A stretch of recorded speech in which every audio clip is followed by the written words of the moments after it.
Saya tidak mau lagi misalnya mendengar ada anggota DPR yang tidak dapat tempat ICU seperti yang dialami oleh anggota fraksi PAN, saudaraku John Sifinirin, anggota DPR dari Papua, fraksi Partai Amanat Nasional, tidak mendapat ICU ya. Sampai akhirnya malam terakhir meninggal itu justru meninggalnya setelah dipindahkan ke RSPAD, tetapi hanya 2 jam di ICU sudah meninggal karena terlambat ya, sangat terlambat sekali. Berapa orang yang sudah divaksin Sinovac 2 kali meninggal dunia? Kemarin di grup Komisi 9 ada yang mengatakan seorang bupati yang barusan meninggal justru sudah divaksin 2 kali Sinovac, kemudian kena COVID. Bahkan ada orang yang sudah divaksin 2 kali kena COVID 2 kali juga setelah itu. Menteri BUMN ingin memproduksi ivermectin itu dalam jumlah yang cukup untuk Indonesia, tetapi banyak yang protes. Katanya ini obat cacing, bukan obat COVID. Nah, tetapi di sini kelihatan ivermectin akan dikawal sebagai bagian dari obat COVID, gitu loh. Coba dicek lagi tuh paparan itu kan. Nah, ini saya mau minta penjelasan sebetulnya seperti apa sih ini ivermectin ini, karena ini kan obat keras. Kalau diminum tiap hari nggak bisa, ini nggak boleh. Terima kasih sudah klik video ini. Jangan lupa tekan tombol subscribe untuk bergabung. Dalam hitungan saya persilahkan kalian untuk tekan tombol subscribe. 10, 3, 2, 1. Saya ucapkan selamat bergabung dalam channel ini. Minggu kemarin itu kami kehilangan 4 orang keluarga. Mertua saya, abang ipar saya, itu penyakit biasa ya. Kalau mertua saya udah tua itu. Abang ipar saya serangan jantung. Tapi ada 2 orang sepupu dari istri saya meninggal karena COVID. Satu di Bekasi, satu lagi di Bengkulu. Yang di Bekasi meninggal karena memang nggak ada tempat kemarin untuk merawatnya, dan saya sudah menghubungi juga beberapa rumah sakit. Waktu itu masih diupayakan antrian di rumah sakit Sulianti Saroso, tapi sampai meninggal nggak dapat pelayanan. Akhirnya meninggal di rumah. Nah, ini tadi berkenaan dengan itu tentu ini menjadi pertanyaan kita semua, karena saya dengar Pak Menteri kan sudah di dalam paparan juga disebutkan bahwa Pak Menteri akan sungguh-sungguh untuk menaikkan jumlah tempat tidur untuk merawat para pasien COVID. Nah, karena itu tentu saya ingin bertanya pada Pak Menteri ini soal the worst scenario dari pelayanan ataupun pengobatan terhadap mereka yang terpapar COVID ini. Kalau yang ditampilkan kemarin kan masih antara 30% sampai berapa tadi ya? 60% ya. Nah, kalau memang mungkin nanti bisa lebih, karena saya dengar Pak Menteri juga memprediksi bahwa orang yang terpapar COVID ini itu belum tentu turun dalam 1-2 minggu. Dan kalau nanti terus lagi naik begitu, ya ini tentu perlu persiapan yang cukup matang terkait dengan itu. Saya tidak mau lagi misalnya mendengar ada anggota DPR yang tidak dapat tempat ICU seperti yang dialami oleh anggota fraksi PAN, saudaraku John Sifinirin, anggota DPR dari Papua, fraksi Partai Amanat Nasional, tidak mendapat ICU ya. Sampai akhirnya malam terakhir meninggal itu justru meninggalnya setelah dipindahkan ke RSPAD, tetapi hanya 2 jam di ICU sudah meninggal karena terlambat ya, sangat terlambat sekali. Nah, ini yang mungkin dipertanyakan dulu ke kita. Sampai akhirnya ada anggota kami itu, teman kita di PAN itu, karena emosional kali karena sama orang Papua, minta supaya ada rumah sakit khusus para pejabat. Itu sebetulnya karena emosional, bukan karena dari hatinya bicara seperti itu. Karena dia lihat sendiri, menyaksikan sendiri betapa susahnya orang bertahan hidup tanpa ada bantuan alat kesehatan yang memadai di tengah serangan COVID yang cukup dahsyat itu. Itu himbauan saya yang pertama, Pak Menteri. Kemudian yang kedua, saya mau bertanya soal mekanisme pengadaan Sinopharm ini, vaksin Sinopharm. Kalau di paparan itu kalau nggak salah saya ada 2 ini vaksin gotong royong itu, mereknya itu, Sinopharm sama CanSino. Nah, yang saya dengar bahwa Sinopharm itu sebetulnya kan akan dibeli sebanyak 15 juta dosis. Tetapi di luar itu ada tadi yang sudah diskusikan oleh teman-teman itu terkait dengan hibah dari Uni Emirat Arab itu, yang 500.000 dosisnya. Nah, pertanyaan saya begini, Pak Menteri. Saya ingin mendapat paparan terkait dengan alokasi dari vaksin Sinopharm ini. Sebetulnya dari target 15 juta itu yang sudah masuk ke tanah air sampai hari ini berapa? Ini walaupun sudah ada pemberitaan di mana-mana, tapi ini penting untuk kita update ya. Kemudian yang kedua, yang 500.000 tadi itu sebetulnya disimpan di mana? Karena saya tadi mendengar paparannya Pak Menteri bahwa yang hibah itu tidak akan mungkin dijual. Nah, sekarang itu disimpan di mana dan nanti akan dipergunakan seperti apa? Kemudian yang berikutnya yang ingin saya tanyakan adalah soal skema pembeliannya. Kan kemarin waktu dulu saya ingat di kita ini ada beberapa jenis cara bekerja sama dengan para produsen. Yang pertama adalah G2G, itu government to government, yaitu negara kita bekerja sama dengan negara produsen untuk mengadakan vaksin masuk ke Indonesia.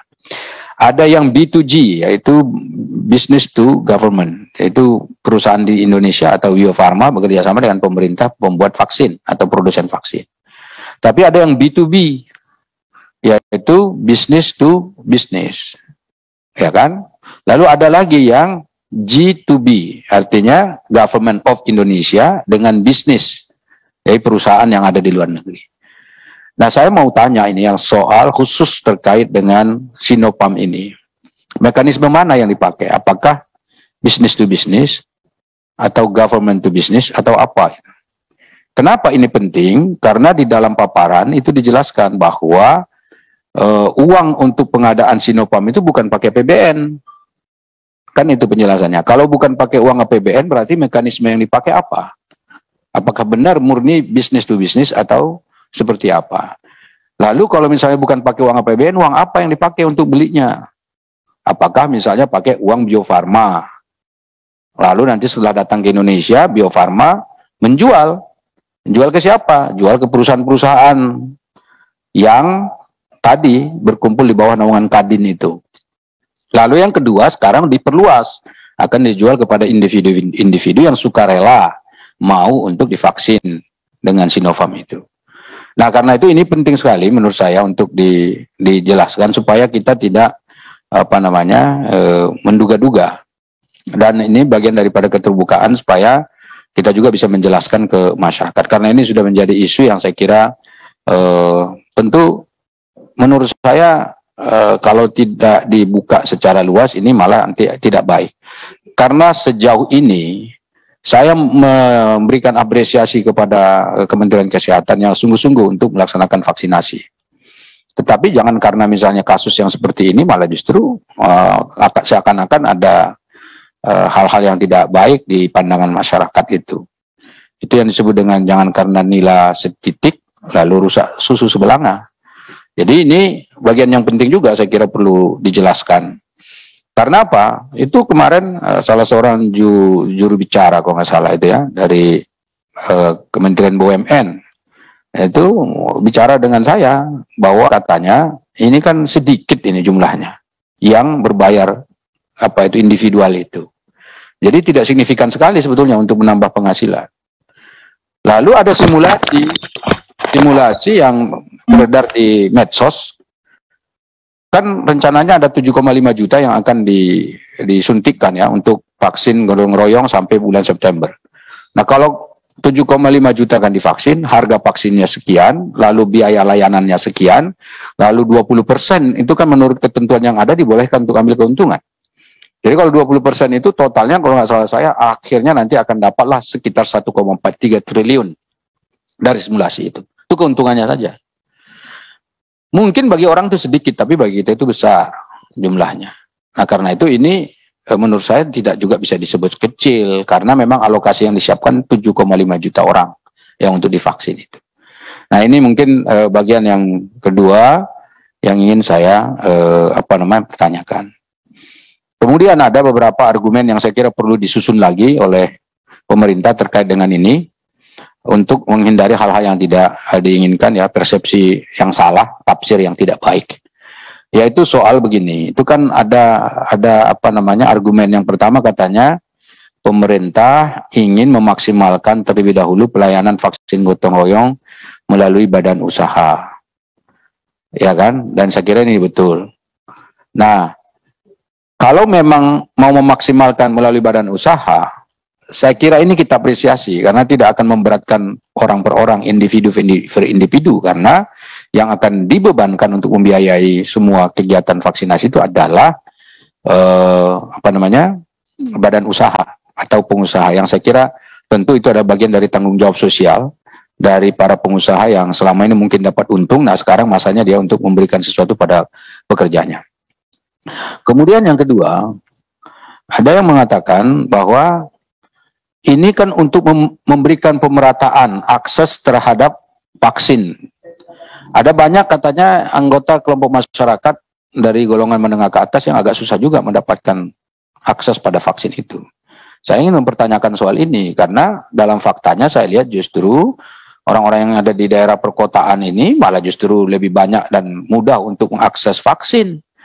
Tetapi malah justru yang sulit itu dapat vaksin di desa-desa, di pulau-pulau kecil dan seterusnya.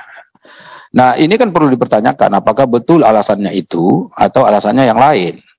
Kalau misalnya untuk memberikan pemerataan seperti itu, saya kira yang perlu kita endorse itu adalah bagaimana distribusi vaksin ini bisa lebih merata ke seluruh provinsi dan kabupaten kota. Dari hasil kunjungan kerja kami kemarin ke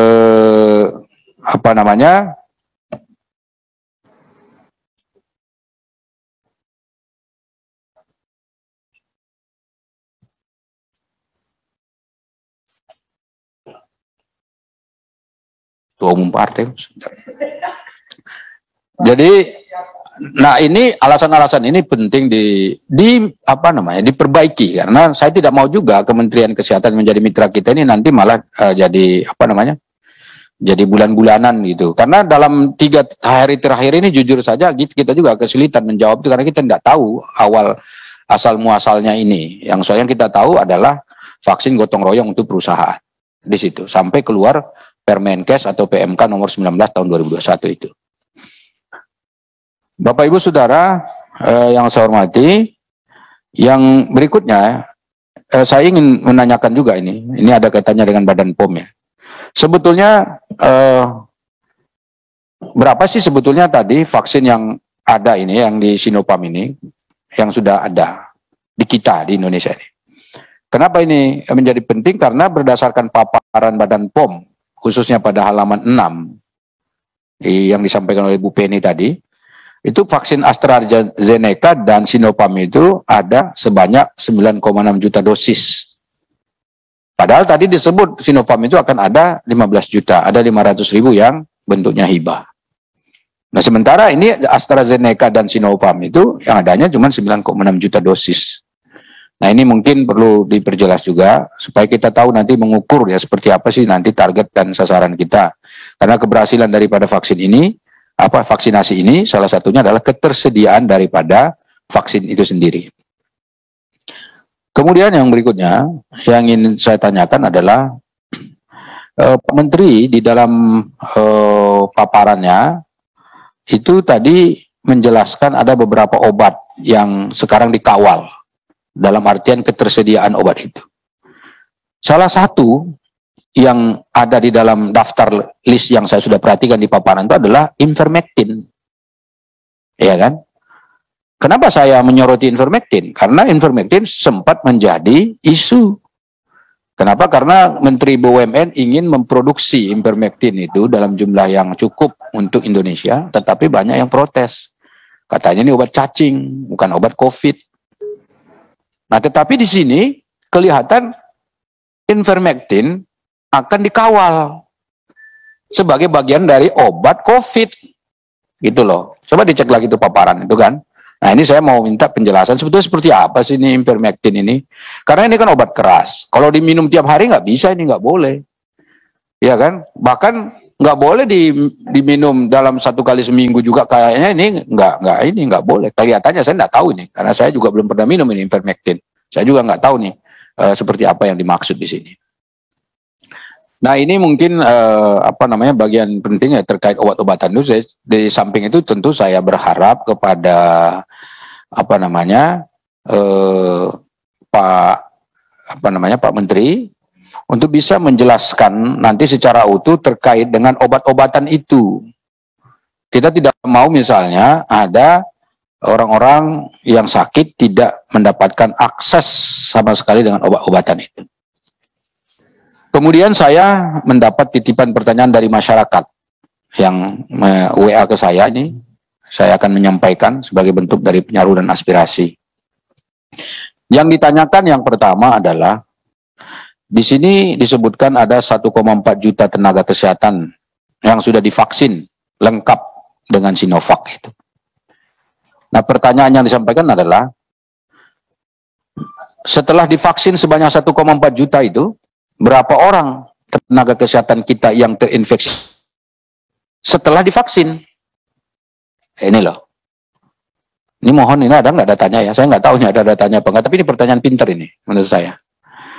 Yang kedua, dari yang terinfeksi itu, berapa yang mereka dirawat di rumah sakit? Lalu gejalanya seperti apa? Apakah gejalanya ringan, sedang, atau berat? Itu beda konsekuensinya. Kalau gejalanya ringan berarti Sinovacnya mungkin efektif. Kalau gejalanya sedang, ya berarti efektivitasnya sedang. Tapi kalau gejalanya berat, ya berarti kita ingin mendapatkan penjelasan lagi nanti soal Sinovac ini, bagian dari pertanyaan berikutnya kepada Badan POM. Atau bahkan mungkin bisa jadi berapa orang yang sudah divaksin Sinovac 2 kali meninggal dunia. Kemarin di grup Komisi 9 ada yang mengatakan seorang bupati yang barusan meninggal justru sudah divaksin 2 kali Sinovac, kemudian kena COVID. Bahkan ada orang yang sudah divaksin 2 kali kena COVID 2 kali juga setelah itu. Nah, ini kan bagian dari pertanyaan-pertanyaan yang saya kira perlu juga dijawab, karena kita akan menggunakan vaksin Sinovac ini sebagai sumber utama ya dalam pemenuhan vaksin kita di tanah air. Bapak Ibu Saudara, kemudian yang berikutnya yang ditanyakan di sini adalah terkait dengan keampuhan vaksin Sinovac ini untuk melindungi warga negara kita yang divaksin itu. Apakah sudah ada studinya? Karena kan kalau dari paparan Pak Menteri kan sudah 36, sekian juta tadi ya yang sudah divaksin ini. Nah, apa sudah ada studi yang dilakukan oleh yang sudah dilakukan oleh Badan POM atau lembaga lain ya yang berwenang terkait dengan efektivitas daripada penggunaan vaksin Sinovac ini untuk meningkatkan imunitas? Menurut saya ini penting sekali dilakukan. Sehingga ujian-ujian itu nanti itu bisa menjadi bagian dari yang pertanggungjawaban akademik lah, bahwa kita memilih Sinovac ini sudah sangat tepat dan benar. Kemudian yang berikutnya terkait dengan vaksin Moderna ya yang akan masuk ke Indonesia. Pertanyaannya adalah, saya dengar ini Moderna ini akan digunakan untuk vaksinasi ketiga atau boosting namanya itu ya, ketiga ya, untuk tenaga kesehatan. Kalau yang 1,4 juta tadi sudah 2 kali, lalu ini akan di boosting lagi, disuntikan yang ketiga kali. Ini kira-kira kapan akan dilakukan vaksinasi ketiga untuk para tenaga kesehatan kita itu? Nah, kemudian bagaimana sistem distribusinya? Apakah sama dengan yang lalu? Dan apakah Moderna ini boleh dipakai untuk memaksin warga masyarakat biasa? Ini pertanyaan penting. Karena jumlah tenaga medis kita kan tadi kurang lebih 1,4 juta, nanti tolong dijelaskan oleh mungkin PPSDM atau mungkin Pak Prof Kadir ya, yang terkait dengan itu. Kalau hanya 1,4 juta, kemudian Modernanya kemarin kalau nggak salah 3 juta Bu Ketua ya, yang udah masuk ya, 3 juta. Berarti kan masih ada sisa 1,6 juta. Apakah yang 1,6 juta itu bisa digunakan untuk warga masyarakat lain yang ingin mengakses Moderna itu? Dan bagaimana mekanismenya, caranya supaya itu bisa didapatkan? Bagian terakhir dari tanggapan saya terkait dengan paparan Pak Menteri dan Ibu Penny adalah terkait dengan tenaga medis itu. Pak Menteri tadi di dalam paparannya saya lihat sudah bagus sekali. Ada keringanan-keringanan yang akan diberikan kepada mereka-mereka yang mau tamat, baik itu kuliah di perguruan tinggi ya, yang akan mengambil gelar dokter maupun yang akan jadi perawat. Yaitu apa? Yaitu mereka nanti akan terlibat aktif untuk ikut jadi relawan-relawan penanggulangan COVID. Lalu nanti dari situ akan ada penilaian. Dan dari penilaian-penilaian tersebut akan bisa mempermudah mereka untuk menyelesaikan kuliahnya. Namun demikian, saya akan tetap bertanya, karena selama ini yang jadi persoalan untuk mereka yang mau alumni atau yang mau tamat di Fakultas Kedokteran itu adalah ujian kompetensi namanya, kalau tidak salah saya itu. Ujian kompetensi itu agak berat, ada orang yang tes sampai 10 kali nggak lulus. Kalau misalnya udah 10 kali nggak lulus, lalu tahu-tahu dia ikut relawan ini, lalu diluluskan. Nah, ini kan ada hal yang ideal salah satunya yaitu tentang kemudahan meluluskan, tapi ada hal yang penting juga untuk kita perhatikan, jangan sampai yang dimudahkan lulus itu malah kualifikasinya tidak standar sesuai dengan apa yang mesti seharusnya. Nah, karena itu saya ingin bertanya bagaimana mekanisme menyaring ini supaya kualitas dari nakes-nakes kita ini nanti sama dan standarnya sama. Kita tidak mau juga nanti ternyata nyuntik aja nggak bisa. Ya kan, nyuntik nggak bisa itu kan susah juga. Karena sementara dokter itu sangat diperlukan sekali. Kemudian yang bagian berikutnya ini masih terkait dengan soal vaksinasi. Kan sekarang ada TNI Polri juga yang sudah dilibatkan. Kemudian mereka juga sudah sangat aktif. Ini sebetulnya yang ingin saya tanya adalah soal pelaporan saja, pendataan saja. Mungkin karena saya tidak ikut aktif untuk mengikuti secara detail pelaksanaan teknis di lapangan, tentu saya akan bertanya di sini. Yang ingin saya tanyakan tadi itu, kalau misalnya Polri melakukan vaksinasi, mereka turun tangan langsung ke bawah, ke masyarakat, data-datanya seperti apa? Mereka laporkan ke Kemenkeskah, atau ke Satgaskah, atau kemana? Sehingga data-data yang sudah divaksin oleh Polri tidak divaksin lagi oleh Kemenkes. Atau data yang sudah divaksin oleh TNI tidak divaksin lagi oleh Polri atau juga Kemenkes. Ini soal pendataan ini menjadi penting sekali sehingga kita tidak lagi misalnya double dalam data itu. Kenapa ini data menjadi penting? Karena di Indonesia sampai hari ini pendataan selalu jadi masalah. Ya kan? Kemarin data BPJS katanya bocor, sampai sekarang belum ada penjelasan di kita nih. Lalu, hasil investigasi yang dilakukan. Ya kan, apakah benar bocor atau tidak. Kemudian itu kemarin Menteri Sosial katanya menidurkan 21 juta data orang yang penerima bantuan sosial. Ini sampai sekarang juga saya belum mendengar ya, lalu diapakan itu pendataan seperti itu. Dan bukan hanya itu, ternyata data-data kita di Dukcapil juga itu seringkali bermasalah. Buktinya apa? Setiap pemilu selalu ada masalah di DCT.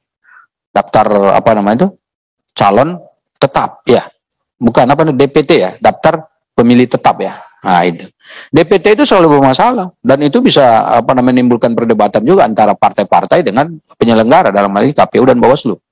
Nah ini kan berarti menunjukkan bahwa data kita ini masih lemah. Nah itulah sebabnya saya ingin menanyakan soal ini, apa yang bisa dilakukan terkait dengan masalah-masalah tersebut.